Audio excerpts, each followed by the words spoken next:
In 1900, at the very tail end of Queen Victoria's long reign, in the Gold Coast, modern-day Ghana, West Africa, a British governor demanded to sit on a stool to show his authority over the local Ashanti people.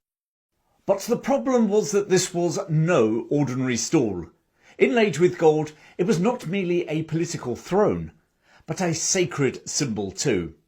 And his demand would ignite a rebellion not led by a king or a general, but by a 60-year-old Queen Mother.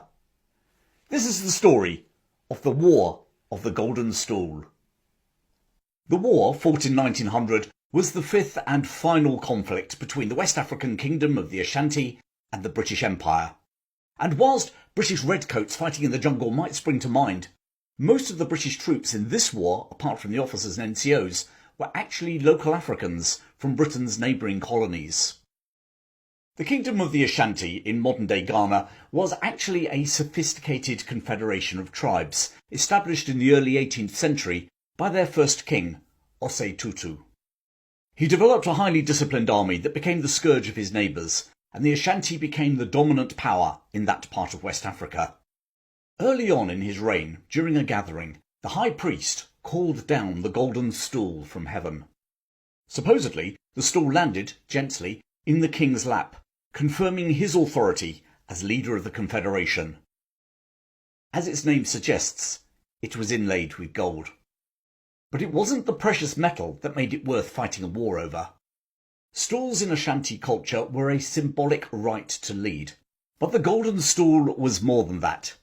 It was the spiritual link between the living, the dead, and those to come, as well as between the king and his people, and between each clan and the state. Whoever controlled the stool effectively controlled the state.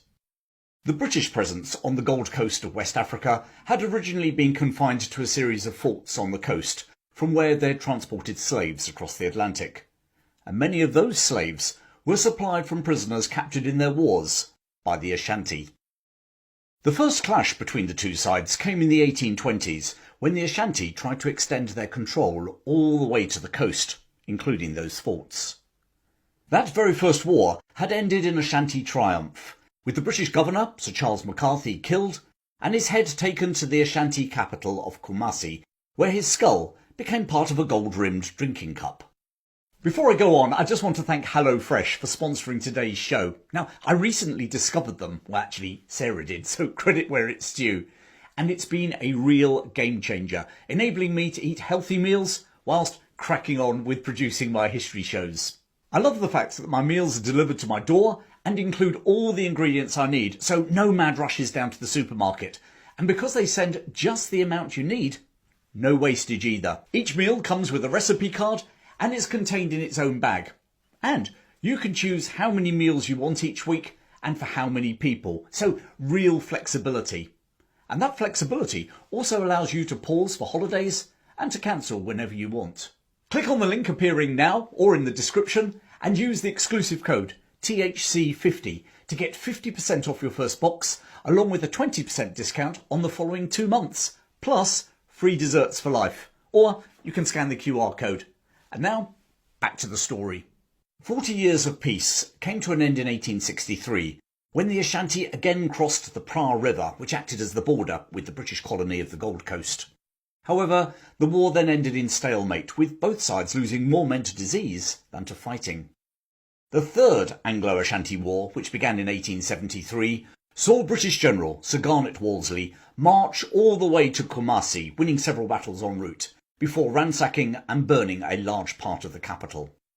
The two sides agreed a peace treaty, and Wolseley returned to the coast and a career that would include the commanding of the British conquest, in all but name, of Egypt, and the failed expedition to rescue Charles Gordon in Khartoum.